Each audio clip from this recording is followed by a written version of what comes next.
America बहुत बड़ा बयान, ये बहुत बड़ा बयान है। भारत को एक्शन लेने का हक है, ये अमेरिका की तरफ से बड़ा बयान। यानी कि सर्जिकल स्ट्राइक को लेकर पाकिस्तान जो रोना धोना कर रहा है, उसे अमेरिका ने भी साफ साफ समझा दिया है कि भारत को एक्शन लेने का पूरा हक है, अपने नागरिकों के बदला लेने का हक है। तो इस वक्त पाकिस्तान की हालत क्या होगी आप अंदाजा लगा सकते हैं। अब इंटरनेशनल कम्युनिटी से एक सपोर्ट पाकिस्तान को नहीं मिल रहा है, और इस वक्त आप कहें कि इंटरनेशनल कम्युनिटी हिंदुस्तान के साथ खड़ी है, क्योंकि हिंदुस्तान ने कहा था डंके की दिल्ली में, वहां पर ये होगी और इसके लिए वक्त तय कर दिया गया है। जो मीडिया के लोग हैं उनसे कहा गया है कि 9:30 बजे वो लोग उस जगह पर पहुंच जाएं। तो जो पूरी डिटेल है वो तो 10 बजे पता चलेगी, लेकिन तस्वीरों के जरिए जो डिटेल पता चल रही है उसमें साफ है कि मसूद अजहर का जो ठिकाना था, जो हेडक्वार्टर था, वो पूरी तरीके से तबाह हो गया है।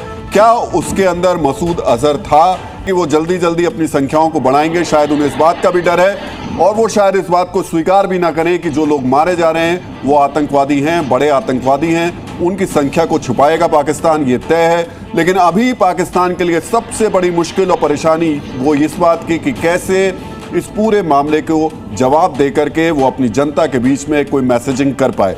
और फिलहाल कर्नल, ये आपको दिख नहीं रहा है कि कुछ ऐसा करने की स्थिति में पाकिस्तान है नहीं। देखिए, आज सुबह 2:46 पर हम आगे देखिए होता है। मैं अमेरिका की बात कर लेता हूं। सुपर पावर का भारत को फुल सपोर्ट, ये बयान सामने आना कि हिंदुस्तान को हक है अपने नागरिकों की मौत का बदला लेने का, इसका मैसेज पूरी दुनिया को, खास तौर पर पाकिस्तान के साथ साथ मैं चीन का भी नाम लूंगा। क्या गया मैसेज? देखिए प्रत्युष जी, आपको विदित होगा कि सन 1971 में अमेरिका का 7वीं समुद्री बेड़ा बे ऑफ बंगाल में आ गया था। उसने भारत को आंखें दिखाने की कोशिश की थी। तत्कालीन प्रधानमंत्री इंदिरा गांधी ने ब्लिंक नहीं किया और उस दबाव में नहीं आई, और हमने अपने ऑपरेशन जारी रखे। बांग्लादेश को हमने लिबरेट कराया। आज का दिन भारत ने एक्शन लिया है और अमेरिका जो है वो भारत का साथ दे रहा है। देखिए समय का चक्र कैसा घुमा है। जो शक्ति एक समय हमारे विरुद्ध खड़ी थी वो आज हमारा साथ दे रही है। ये देश को, देश के दुश्मनों को भली भांति समझ लेना चाहिए कि इस समय सच्चाई पर भारत है और पाकिस्तान का झूठा चेहरा सबके सामने बेनकाब हो चुका है। आप उस समय एक दोस्त का नाम भूल गए थे, रशिया जो अपना युद्धपोत लेकर पहुंचा था, इस वजह से अमेरिका को पीछे हटना पड़ा था। लेकिन अभी की स्थिति में मैं आपको जरूर बता दूं कि अभी भारत ने यूएस से, अमेरिका से, यूके से, सऊदी अरेबिया से, यूएई से और रशिया से बातचीत कर ली है। उनको बता दिया है कि हमने ये स्ट्राइक क्यों की, हाफिज सईद के ठिकानों पर हमला क्यों किया, मौलाना जो मसूद अजहर है उसके ठिकानों पर हमला क्यों किया। तो ये अभी लगातार जो डिप्लोमेसी वाला काम है भारत की तरफ से लगातार हो रहा है, और मुझे लगता है ये अब सबसे इम्पोर्टेंट पार्ट है। अगर हमने पूरी दुनिया को, वैसे पूरी दुनिया जानती है, समझती है कि पहलगाम हमला हुआ, निश्चित तौर पर ये कार्रवाई बनती है, होनी चाहिए थी।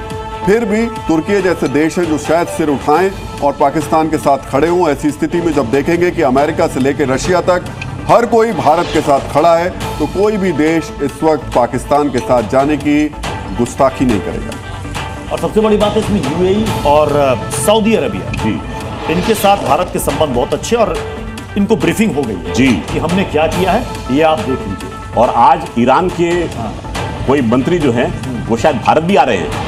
तो सऊदी अरेबिया एक तरफ, पाकिस्तान गए थे, फिर पाकिस्तान बिल्कुल टाइमिंग आप देखिए। तो सऊदी अरेबिया और ईरान जो परस्पर एक दूसरे के विरोधी हैं, दोनों को एक तरीके से भारत ने अपने कॉन्फिडेंस में लिया है, और अब ये वर्ल्ड को मैसेजिंग है कि भारत जो है वो नई शक्ति बनकर उभर चुका है।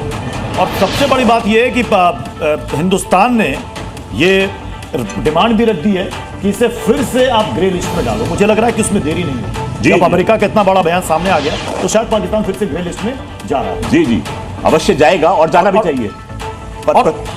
और ये जो एयर स्पेस वाली जो हम खबरें दिखा रहे हैं कि अभी फिलहाल 48 घंटे के लिए एयर स्पेस टोटली बंद कर दिया पाकिस्तान। जो रिटेलिएशन की हम बात कर रहे हैं, क्या पाकिस्तान उस स्थिति में भी है, या फिर भी इस वक्त हक्का बक्का इसका समझ में नहीं आ रहा है कि ये हुआ क्या है? देखिए, एयर स्पेस बंद की जाती है, चलिए बंद कर दिया आपने। आपको एयर स्पेस बंद करने के बाद में अपनी एयर स्पेस को अपनी एयर स्पेस को सिक्योर करने का ताकत भी होनी चाहिए, क्षमता होनी चाहिए।